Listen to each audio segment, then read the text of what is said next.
नमस्कार दोस्तों, स्वागत है आप सभी भाइयों बहनों का आपके अपने ऑनलाइन यूट्यूब चैनल एग्री गुरुजीज AZT में। दोस्तों आज हम लोग डिस्कशन करेंगे इस वीडियो में मेज़ क्रॉप, जो कि 8वीं फसल है हमारी। अब तक हम लोगों ने 7 फसल के बारे में वन लाइनर के रूप में डिस्कशन कर लिया है। ठीक है भाइयों, चलिए स्टार्ट करेंगे सेशन। और जो भी भाई बहन आज पहली बार जुड़ रहे हैं उनसे रिक्वेस्ट है कि आप लोग चैनल को सब्सक्राइब करके एक बार विजिट करिएगा प्लेलिस्ट को। वहाँ पर आपको सुपरवाइज़र और भी सभी एग्रीकल्चर परीक्षाओं के लिए अलग अलग प्लेलिस्ट बना हुआ है, तो इजीली आप लोग प्राप्त कर सकते हैं। बिल्कुल बात करेंगे ऑल इम्पॉर्टेंट फैक्ट ऑफ मेज। एक ही वीडियो में हम लोग पूरे मेज के क्रॉप को कवर करने वाले हैं। तो पहला क्वेश्चन जो है बॉटेनिकल नेम से हो जाता है। बॉटेनिकल नेम ऑफ मेज क्या है? तो जिया मेज। बिल्कुल। फैमिली क्या है? तो मक्के की फैमिली ग्रेमिनी होती है। हिंदी में भी मैं लेके चलूँगा, इंग्लिश वाले भाई बहन सुटेबल हैं उनके लिए देखते हुए चलेंगे। हिंदी में जिसको इंग्लिश नहीं ज़्यादा समझ में आती, ऐसे बहुत सारे भाई हैं, कमेंट आते हैं, तो बिल्कुल आप लोग परेशान ना होइए, हिंदी में बोलते हुए चलूँगा। क्रोमोज़ोम नंबर कितना होता है मक्के में? तो क्रोमोज़ोम नंबर जो होता है वो 2n = 20 होता है। अगर आपसे n की बात करेगा तो n = 10 होता है क्रोमोज़ोम नंबर। ठीक है ना भाइयों। बात करेंगे आगे, ओरिजिन कहाँ है? ओरिजिन प्लेस ऑफ मेज, तो दैट इज़ मैक्सिको। बहुत महत्वपूर्ण प्रश्न है और इजी प्रश्न है ये, अक्सर एग्जामों में आता रहता है। आगे बात करेंगे टाइप ऑफ फ्रूट, और उसके फल को क्या कहा जाता है? मक्के के फल को, तो उसे हम लोग कैरियोप्सिस कहते हैं। ठीक ना। आगे बात करेंगे क्रॉस पॉलिनेशन इन मेज इज़ ड्यू टू। जो क्रॉस पॉलिनेशन होता है, ठीक है, जिसे हम लोग हिंदी में क्या कहेंगे, पर परागण जो होता है, वो किस कारण से होता है? तो वह प्रोटेंड्री स्टेज के कारण होता है। प्रोटेंड्री फीचर के कारण, कैरेक्टर के कारण मक्के में क्रॉस पॉलिनेशन होता है। ठीक ना। ये बहुत महत्वपूर्ण प्रश्न हो जाएगा आपके एग्ज़ाम के लिए। ठीक है भाइयों। वहीं चलेंगे मेज प्लांट आर। मेज का जो पौधा है वो कैसा है? तो क्रॉस पॉलिनेटेड है। ये क्वेश्चन आपके शायद अभी जो हाल ही में PGT का एग्ज़ाम हुआ था उसमें आया हुआ था। और कैसा है? तो C4 प्लांट है। और कैसा है? तो डे न्यूट्रल प्लांट है। ये तीनों एक प्रश्न हैं और तीनों 3 प्रश्न के रूप में भी आपसे पूछे जा सकते हैं। मेज प्लांट कैसा है? तो क्रॉस पॉलिनेटेड है। और कैसा है? तो C4 है। क्रेंज एनाटॉमी भी आया था आपसे। क्रेंज एनाटॉमी कहाँ पाया जाता है? तो C4 प्लांट्स में पाया जाता है, kranz type anatomy. And next one मक्का जो है ये हमारा डे न्यूट्रल प्लांट है, अर्थात दिवा उदासीन पौधा है। इंपॉर्टेंट है, स्क्रीनशॉट लेना चाहें तो ले सकते हैं।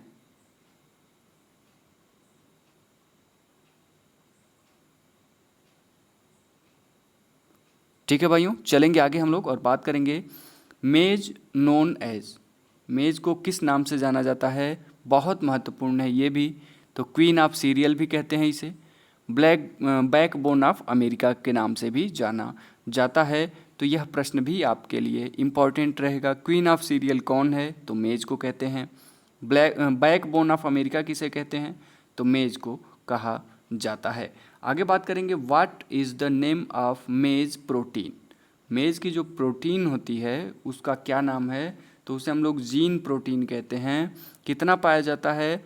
तो 10%, कहीं कहीं आपको 8 से 12% भी देखने को मिलेगा। अगर लिमिटेशन में या एक्सपेंड फीचर में इसकी बात करेगा तो 8 से 12 या 10 से 12 दे देगा। अगर नहीं देता है तो आप एक्यूरेटली 10 के साथ जाइएगा।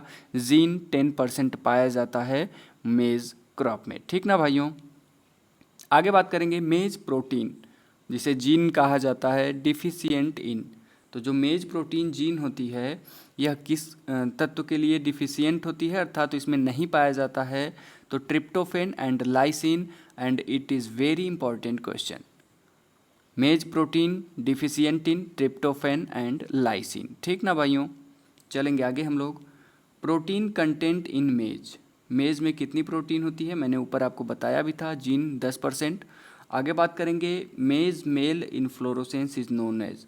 जो नर भाग होता है मेज के पुष्प का, जो नर पुष्प होता है जिसे हम लोग गांव में जीरा कहते हैं, उसे हम लोग कहते हैं टेसल। एग्रीकल्चर की भाषा में उसे टेसल कहा जाता है और यह नर भाग होता है। वहीं अगर मादा भाग की बात करेंगे, मेज फीमेल इनफ्लोरोसेंस, जो उसका फीमेल इनफ्लोरोसेंस होता है उसे किस नाम से जाना जाता है? तो उसे सिल्क कहते हैं, जिसे गांव वगैरह में क्या कहते हैं, क्या घूही निकलना, या आई थिंक यही कहा जाता है। तो मेज का जो फीमेल इन्फ्लोरेसेंस होता है वो सिल्क होता है, ठीक ना। आगे बात करेंगे वाटर रिक्वायरमेंट मेज के क्रॉप के लिए कितना होना चाहिए। तो 500 से 800 मिलीमीटर की बात कर रहा है, और ये बहुत महत्वपूर्ण है। 500 से 800 मिलीमीटर वाटर रिक्वायरमेंट होता है मेज क्रॉप के लिए। आगे बात करेंगे सीड रेट की। यहाँ से क्वेश्चन आपको बनता है, बहुत महत्वपूर्ण है। कंपोजिट मेज का जो सीड रेट होता है वो कितना होता है, ये प्रश्न यहाँ से भी बना हुआ है। तो 18 से 20 किलोग्राम प्रति हेक्टेयर। और जो कंपोजिट मेज होता है इसका सोविंग डेप्थ कितना होता है, तो 3 से 5 सेंटीमीटर होता है। लास्ट तक बने रहिएगा, एक भी पॉइंट आपका छूटेगा नहीं, ये एक चैलेंज है।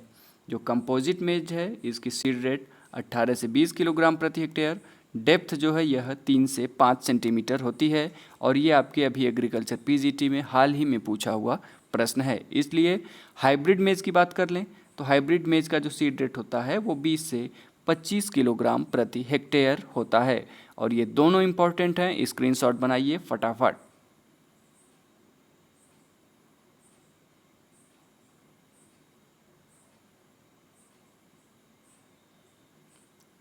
चलिए, आप लोग स्क्रीनशॉट ले चुके होंगे। बेबी कॉर्न की बात करें, बेबी कॉर्न का जो सीड रेट होता है वो कितना होता है, तो 25 किलोग्राम प्रति हेक्टेयर होता है। अगर वहीं चारे के लिए हम लोग मक्के को उगाएंगे तो 40 किलोग्राम प्रति हेक्टेयर सीड रेट हो जाएगा। ये याद रखिएगा, ये सभी बहुत महत्वपूर्ण प्रश्न हैं। आगे बात करेंगे हम लोग in maize yellow colour due to presence of. जो मक्के का पीला कलर होता है वो किसके कारण होता है, तो वो क्रिप्टोजैंथीन के कारण। क्रिप्टोजैंथीन एक प्रकार का पिगमेंट है जिसके कारण मेज का पीला कलर होता है, ठीक ना। चलेंगे आगे। सिंगल क्रॉस टेक्निक इन मेज डेवलप्ड बाय। जो सिंगल क्रॉस टेक्निक है, very very important question. Single cross technique जो थी मेज की डेवलपमेंट किसके द्वारा उसका किया गया है, या सिंगल क्रॉस टेक्निक इन मेज डेवलप्ड बाय, किसने सिंगल क्रॉस टेक्निक को डेवलप किया है, किसके लिए, तो मक्के की फसल के लिए। और वो करने वाले हैं EM ईस्ट एंड GH सुल। बहुत महत्वपूर्ण है, कब किया था, ICR में पूछा हुआ है कि सिंगल क्रॉस टेक्निक इन मेज is developed in which year. That right answer 1910 हो जाएगा, 1910 हो जाएगा। किसने किया, तो EM ईस्ट और GH सल महोदय ने किया था 1910 में सिंगल क्रॉस टेक्निक को। आगे बात करेंगे डबल क्रॉस टेक्निक, बहुत महत्वपूर्ण प्रश्न। डबल क्रॉस टेक्निक जो मेज में है यह DF जॉन्स के द्वारा डेवलप किया गया। याद रखिएगा कब किया गया, 1920 में। हमको सन का 1 लेंगे तो सिंगल क्रॉस टेक्निक हो जाएगा। अगर यहाँ पर 1920 में 20 का 2 ले लेंगे तो डबल क्रॉस टेक्निक हो जाएगा। याद करने का सन का और क्वेश्चन का बहुत यूनिक फार्मूला है ये। आगे बात करेंगे The use of synthetic varieties for commercial cultivation was first suggested in maize by। जो सिंथेटिक वेराइटी थी कमर्शियल कल्टीवेशन के रूप में किसने सजेस्ट किया था, बिल्कुल वो किए थे हाइंस एंड गार्बर ने। कब किया, तो 1919 में किया था हाइस एंड गार्बर ने। बहुत महत्वपूर्ण है किसके लिए, तो use of synthetic variety for commercial cultivation. Synthetic variety का कमर्शियल कल्टीवेशन करने के लिए सुझाव दिया था हाइस और गार्बर महोदय ने। स्क्रीनशॉट बनाना चाहते हैं तो बना लीजिए।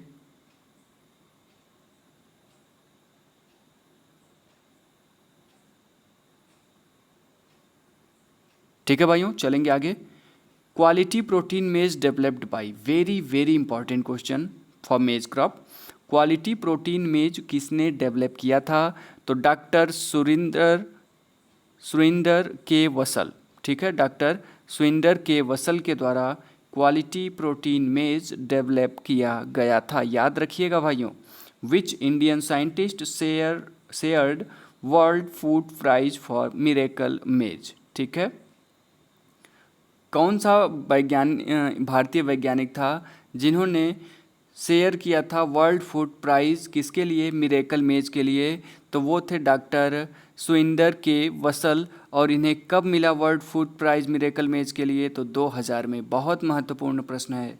आगे बात करेंगे डबल क्रॉस टेक्निक की इज मोस्टली यूज्ड इन, तो जो भारत में मक्के का डबल क्रॉस टेक्निक यूज़ किया जाता है और वो सही जवाब होगा इंडिया में। तो कहाँ पर? तो इंडिया में डबल क्रॉस टेक्निक यूज़ किया जाता है। आगे बात करेंगे हम लोग, मेज प्लांट इज, मेज का पौधा कैसा होता है? तो मेज जो होता है यह नॉन टिलर प्लांट होता है, आईसीआर इसको पूछ चुका है। आगे बात करेंगे, what kind of roots are found in maize, जो मेज है हमारा इसमें किस प्रकार की जड़ें पाई जाती हैं? तो पहली होती है सेमिनल रूट, दूसरा क्राउन रूट, तीसरा प्रॉप या जिसे एरियल रूट कहा जाता है। ये 3 प्रकार की जड़ें पाई जाती हैं मक्के की फसल में, ठीक ना भाइयों? सेमिनल, क्राउन, प्रॉप, ठीक ना, जिसे प्रॉप को ही एरियल रूट भी कहा जाता है। आगे चलेंगे हम लोग, रूट्स प्रेजेंट इन मेज टू नरिश्ड सीडलिंग प्लांट, कौन सी ऐसी जड़ है जो मक्के में पाई जाती है और जो सीडलिंग प्लांट्स होते हैं उन्हें नरिश करता है या उन्हें पोषक तत्व देता है? तो वो हमारा सेमिनल रूट हो जाएगा। Very important question, UP CATET में आया हुआ है, ठीक ना। चलेंगे आगे, सुटेबल टेम्परेचर फॉर मेज कल्टीवेशन, मेज का कल्टीवेशन करने के लिए जो सुटेबल टेम्परेचर है वो कितना होना चाहिए? तो जर्मिनेशन के लिए हमें टेम्परेचर 21 डिग्री सेल्सियस चाहिए होता है।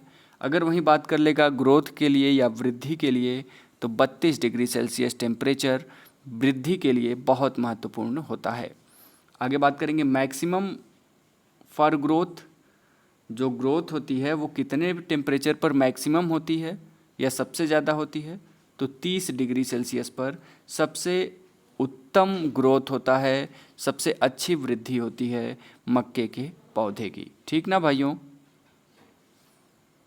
आगे बात करेंगे, मिनिमम फॉर जर्मिनेशन, कम से कम कितना टेम्परेचर जर्मिनेट करने के लिए रहना चाहिए? तो 6 से 7 डिग्री सेल्सियस टेम्परेचर रहेगा तो आसानी से ग्रो कर जाएगा। कम से कम की बात कर रहा है, याद रखिएगा। अगर वहीं ऑप्टिमम टेम्परेचर आपसे पूछ ले या अनुकूलतम तापमान पूछ ले जर्मिनेशन के लिए, तो वो हो जाएगा 21 से 22 डिग्री सेल्सियस। कम से कम कितने तापमान पर भी मक्का ग्रो कर सकता है? तो 6 से 7 डिग्री सेल्सियस। और जो ऑप्टिमम टेम्परेचर होता है फॉर द जर्मिनेशन प्रोसेस वो होता है 21 से 22 डिग्री सेल्सियस। ये दोनों इंपॉर्टेंट हैं, स्क्रीनशॉट लीजिए फटाफट।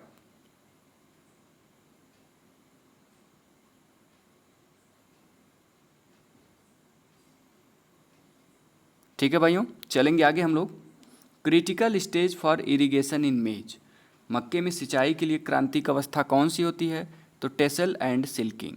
एक तो टेसल निकलते समय जिसे हम लोग नर भाग बोलते हैं या नर पुष्प बोलते हैं, दूसरा सिल्किंग है जिसे हम लोग मादा भाग कहते हैं। ये दोनों क्रिटिकल स्टेज होती हैं, किसके लिए? तो इरिगेशन के लिए। किस फसल में? तो मक्के की फसल में, ठीक ना। आगे बात करेंगे, मेज प्लांट इज, मेज कैसा पौधा है? तो मेज जो है मोनोसियस है। मोनोसियस मतलब एक बीजपत्री, शायद हिंदी में भी एक बीजपत्री हो जाएगा। और जो डायोसियस होता है वो द्विबीजपत्री होते हैं। डायोसियस में स्पेशली कौन सी आती हैं? तो दलहनी फसलें इंक्लूड करी जाती हैं। आगे बात करेंगे हम लोग, मेज ससेप्टिबल फॉर, जो मेज हमारा होता है यह किसके प्रति ससेप्टिबल होता है? तो यह हमारा वाटर लॉगिंग के प्रति ससेप्टिबल होता है। वाटर लॉगिंग की कंडीशन में मेज की क्रॉप हमारी डिस्ट्रॉय हो जाती है, गल जाती है, पीली पड़ के गिर जाती है। आगे बात करेंगे, what is the process of removing male inflorescence from the plant of maize, जो मक्के का पौधा होता है उसके नर भाग को हटाने की प्रक्रिया क्या कही जाती है? और ये बहुत महत्वपूर्ण प्रश्न है, आईसीआर में आया हुआ प्रश्न है ये, और सही जवाब है इमैस्कुलेशन। नर पुष्प को हटाने की प्रक्रिया को क्या कहा जाता है, या मेल इन्फ्लोरेसेंस को रिमूव करने के प्रोसेस को क्या कहते हैं? तो इमैस्कुलेशन कहा जाता है। आगे बात करेंगे हम लोग, रबी सीजन मेज mostly grown in, very very important question, UP CATET में आया प्रश्न है ये। तो रबी सीजन के लिए जो मक्के की खेती की जाती है वो सबसे ज़्यादा कहाँ पर की जाती है? तो बिहार में किया जाता है। आगे बात करेंगे, oil, fibre and carbohydrate percent in मेज, तो आपको पता होना चाहिए मक्के में तेल की परसेंट मात्रा कितनी होती है? तो 4%। फाइबर कितना होता है तो 2.5%, कार्बोहाइड्रेट कितना होता है तो 70 से 75% होता है। ठीक ना भाइयों, इंपॉर्टेंट है, आप लोग इसका स्क्रीनशॉट बना लीजिए। मैं थोड़ा सा इसको नीचे कर देता हूँ।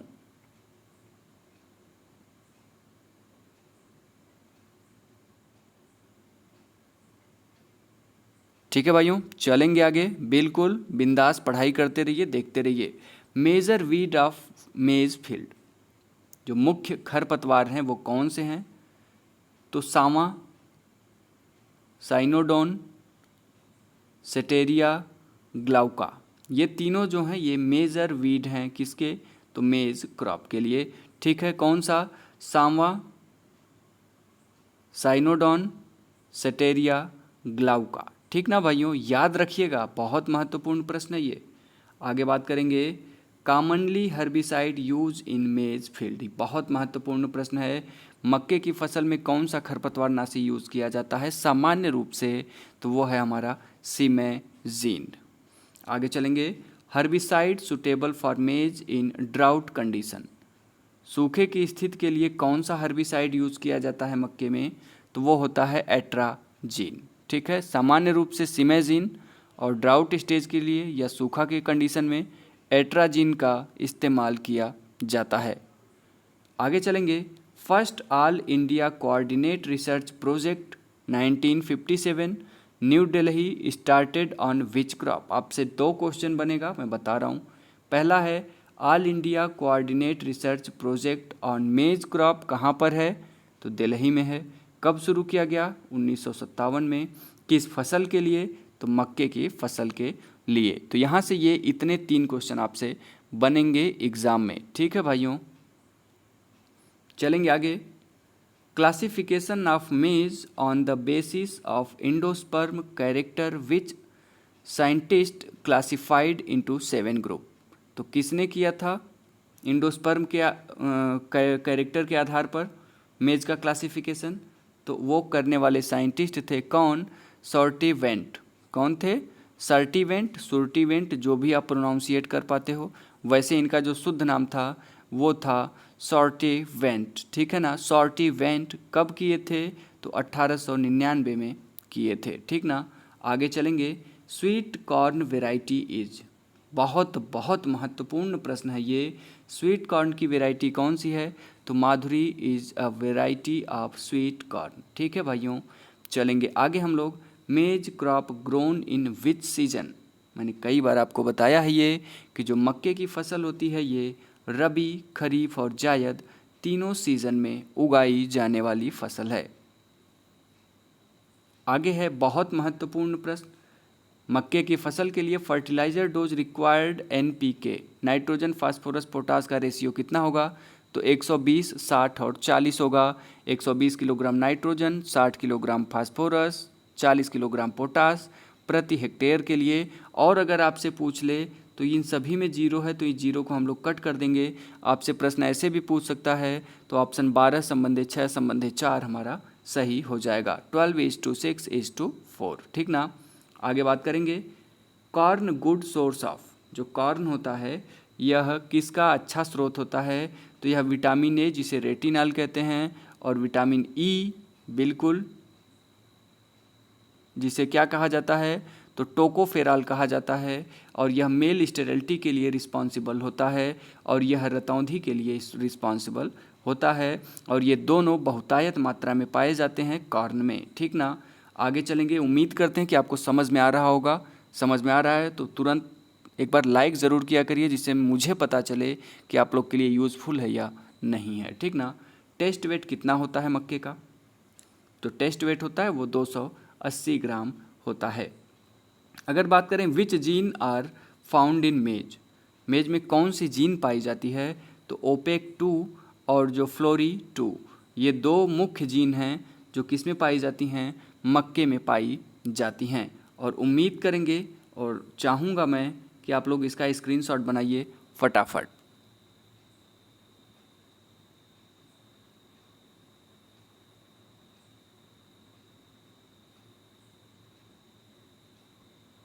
ठीक है भाइयों, चलेंगे आगे, लाइसिन रिच जिसे OPEC2 कहते हैं ओपेक 2 लाइसिन रिच वेराइटी है, ठीक है। कौन सी वेराइटी है वो, तो वो प्रोटीना है, शक्ति है और रत्ना है। इसमें क्या है, लाइसिन अधिक मात्रा में पाया जाता है, ठीक है ना। आगे बात करेंगे हम लोग मेज सीड आर।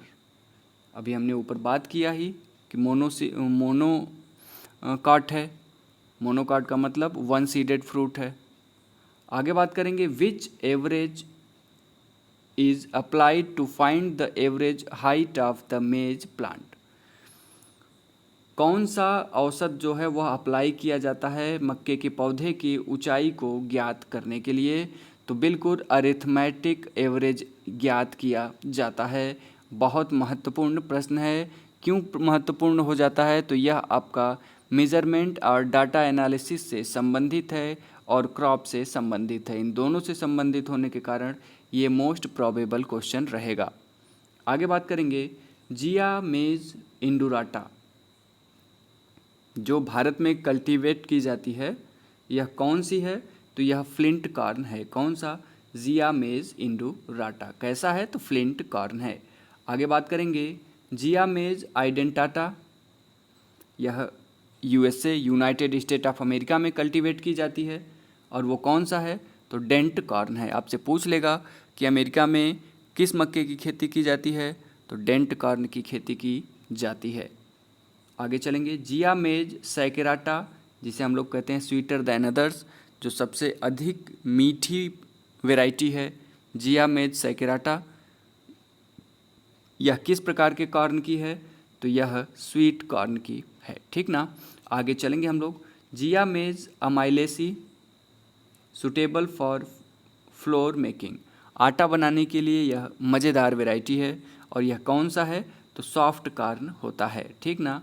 आगे बात करेंगे जिया मेज ट्यूनिकाटा, जो प्रिमिटिव टाइप ऑफ कॉर्न होता है यह, तो यह पॉड कॉर्न होता है।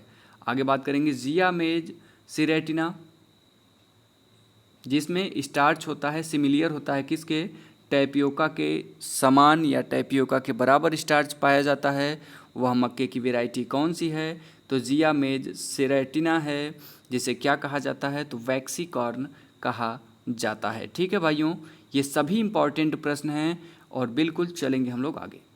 जिया मेज इवर्टा, पॉपकॉर्न का साइंटिफिक नेम आपसे पूछा हुआ था यूपी कैटेट में, और जो जिया मेज इवर्टा है यह किसका है, तो यह पॉपकॉर्न का है, ठीक है। आगे बात करेंगे वाइल्ड एंसेस्टर ऑफ मेज, जो वाइल्ड या जंगली एंसेस्टर है मक्के की, वो कौन सी है, तो वो टियोसिंटे है, टियोसिंट, जिसे हम लोग क्या कहते हैं, तो जिया मेज पार्विग्लूमिस, ठीक है, जिया मेज पार्विग्लूमिस। और ये कैसा है, तो वाइल्ड इंसेस्टर है किसका, मेज का। ये बहुत महत्वपूर्ण प्रश्न रहेगा, ठीक है। या इसे सीधे बात में हम लोग समझें तो किस जंगली प्रजाति से मक्के की उत्पत्ति हुई है, तो वो कौन सी है, वो इंसेस्टर क्या है, तो वो है टियोसिंट, जिसे हम लोग कहते हैं जिया मेज पर्विग्लूमिस, ठीक ना भाइयों। चलेंगे आगे, कंपोजिट वैरायटी कौन सी है, ये बहुत महत्वपूर्ण वैरायटी प्रश्न है आप लोगों के लिए। जो कंपोजिट वैरायटी है मक्के की, उसमें विक्रम, विजय, अंबर, कृष्णन या किसान, जवाहर और सोना, ये कैसी वैरायटीज़ हैं, तो ये सभी कंपोजिट वैरायटी हैं किस फसल की, मक्के की। उम्मीद है कि आपको समझ में आ रहा होगा और बिल्कुल फटाफट स्क्रीनशॉट बना लीजिए।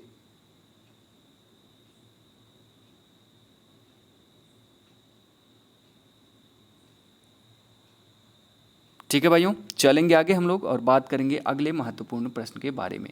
हाइब्रिड वैरायटी कौन कौन सी है, तो संगम, गंगा, सफ़ेद, डेक्कन, हाई स्टार्च, ये कैसी वैरायटी हैं, तो ये सभी हाइब्रिड वैरायटी हैं मक्के की। आगे चलेंगे, वाइट वैरायटी कौन कौन सी हैं, सफ़ेद वैरायटी, तो Ganga white 2, high starch, Ganga 4।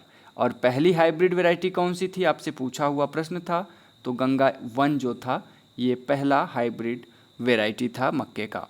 आगे चलेंगे हम लोग, येलो वैरायटी कौन कौन सी हैं, बहुत महत्वपूर्ण है ये, VL 54, गंगा 3, गंगा 5, हिम 123, डेक्कन 101। ये कैसी वेराइटी है? तो ये येलो वेराइटी है या पीले मक्के की प्रजाति है। और यहाँ से एक क्वेश्चन ICR में बना हुआ है, इसलिए आप लोग इसका स्क्रीनशॉट ज़रूर बनाइए।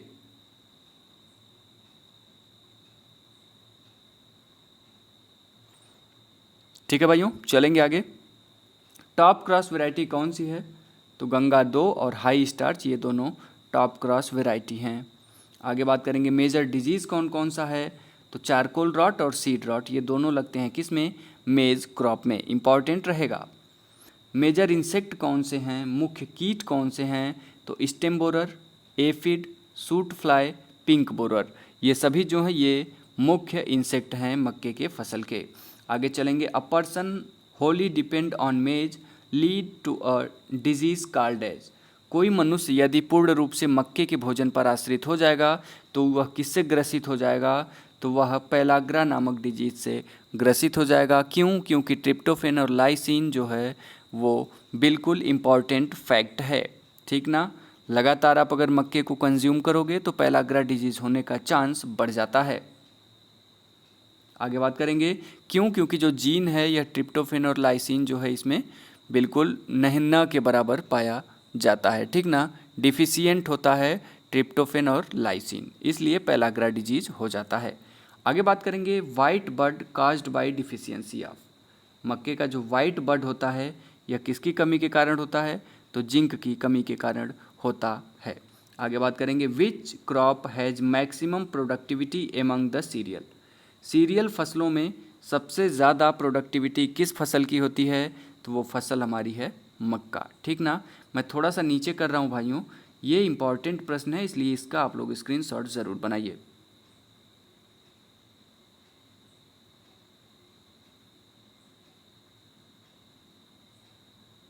ठीक है, चलेंगे हम लोग आगे और बात करेंगे।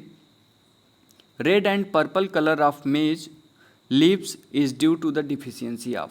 तो वो फास्फोरस की कमी के कारण रेड और पर्पल कलर की पत्तियां हो जाती हैं। Recently scientist separated germs in मेज कॉर्न फॉर मैन्युफैक्चरिंग। बहुत महत्वपूर्ण है, रिसेंटली क्वेश्चन है। तो हाल ही में वैज्ञानिकों ने किस जर्म्स को सेपरेट किया है मक्के के कॉर्न से, क्या बनाने के लिए? तो वो कॉन्ट्रेसेप्टिव्स बनाने के लिए, ऐसे पढ़िए ना, कॉन्ट्रसेप्टिव्स बनाने के लिए। बिल्कुल इम्पॉर्टेंट प्रश्न रहेगा ये। आगे चलेंगे। Which hybrid is obtained by combining और combing an inbreed line and an open pollinated variety. बहुत महत्वपूर्ण है, तो वो हमारा टॉप क्रॉस हो जाता है। आगे बात करेंगे। बेस्ट सुटेबल डायरेक्शन ऑफ मेज सोविंग। बुआई का जो सुटेबल डायरेक्शन होता है वह क्या होता है? तो ईस्ट से वेस्ट की तरफ, पूर्व से पश्चिम की तरफ बुआई की जाती है मक्के के फसल की। आगे चलेंगे।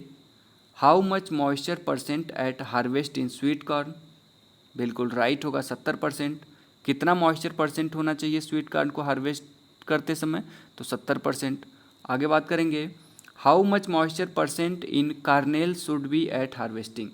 कितने परसेंट कार्नेल में जब नमी रहे या मॉइस्चर रहे तो हमें काटना चाहिए फसल को? तो 25 से 30%। आगे बात करेंगे। Which herbicide is not used when pulse is use intercrop with the maize. कौन सा हर्बिसाइड हमें यूज़ नहीं करना चाहिए? कब? वह स्थिति जब दलहनी फसलों को हम लोग इंटरक्रॉपिंग के रूप में मक्के में उगा रहे हैं, तो कौन सा हर्बिसाइड यूज़ में नहीं लाना चाहिए? तो वो है हमारा एट्राजीन। और ये बुलंद क्वेश्चन, इंपॉर्टेंट क्वेश्चन रहेगा, ठीक है। चलेंगे आगे। मेज इज टॉलरेट टू सैलिनिटी। तो वो मॉडरेट टॉलरेट है सैलिनिटी के प्रति। चलेंगे आगे। How much percent of production is consumed by human. कुल उत्पादन का कितने परसेंट जो है वो कंज्यूम किया जाता है आदमियों के द्वारा या मनुष्यों के द्वारा? तो वो कुल उत्पादन का 35% आदमियों के द्वारा कंज्यूम किया जाता है। आगे बात करेंगे। How much percent of production is consumed by poultry cattle feed. कुल उत्पादन का कितने परसेंट भाग मक्के का कैटल फीड और पोल्ट्री फीड में यूज़ में आता है? तो बिल्कुल 25%। 35% मनुष्य खाता है, 25% मुर्गी और पशु खाते हैं। आगे बात करेंगे। How much % of production is consumed by food processing, food processing के लिए 15% जाता है। और वहीं अगर हम लोग बात करेंगे which corn use in textile and paper, बहुत महत्वपूर्ण प्रश्न है। टेक्सटाइल इंडस्ट्री और पेपर को बनाने के लिए किस कॉर्न का इस्तेमाल किया जाता है, तो वो हमारा है वैक्सी कॉर्न। ठीक है भाइयों, फटाफट इन दोनों क्वेश्चनों को आप लोग स्क्रीनशॉट के रूप में रखिए।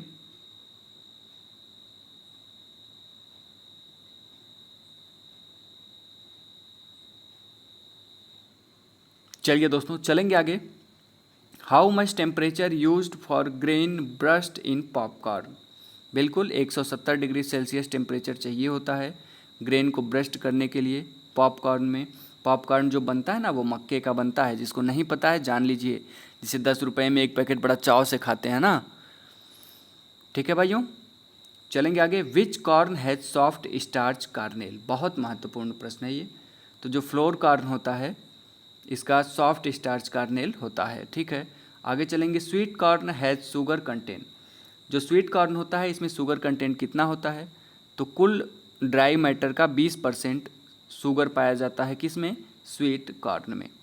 आगे बात करेंगे स्पेसिंग ऑफ मेज, मेज की बुआई के लिए स्पेसिंग कितनी होनी चाहिए, तो 60 गुणे 20 से 25 सेंटीमीटर की स्पेसिंग रखी जाती है, बहुत महत्वपूर्ण है। आगे बात करेंगे स्पेसिंग ऑफ फोडर पर्पज़ मेज, जो चारे के पर्पज़ से हम लोग मेज़ को उगाते हैं उसमें हम लोग 30 गुणे 10 सेंटीमीटर का गैप रखते हैं।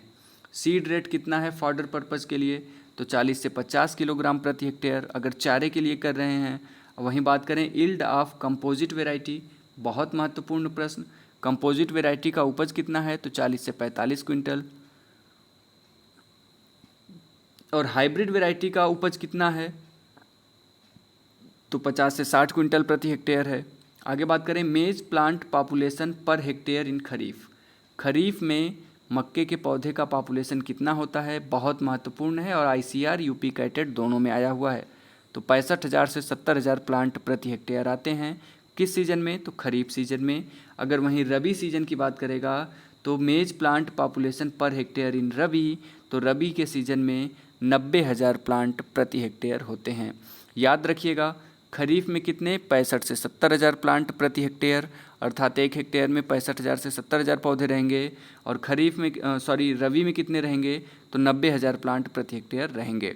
आई होप सो गाइस सभी क्वेश्चन को हमने इंक्लूड कर लिया जितने भी बन सकते हैं। और कैसा लगा सेशन कमेंट करके बताइएगा, दोस्तों मित्रों तक शेयर करना बिल्कुल भी नहीं भूलिएगा। मिलते हैं नेक्स्ट सेशन के साथ, तब तक हंसते रहिए, मुस्कुराते रहिए, पढ़ते रहिए एग्री गुरुजीज AZT।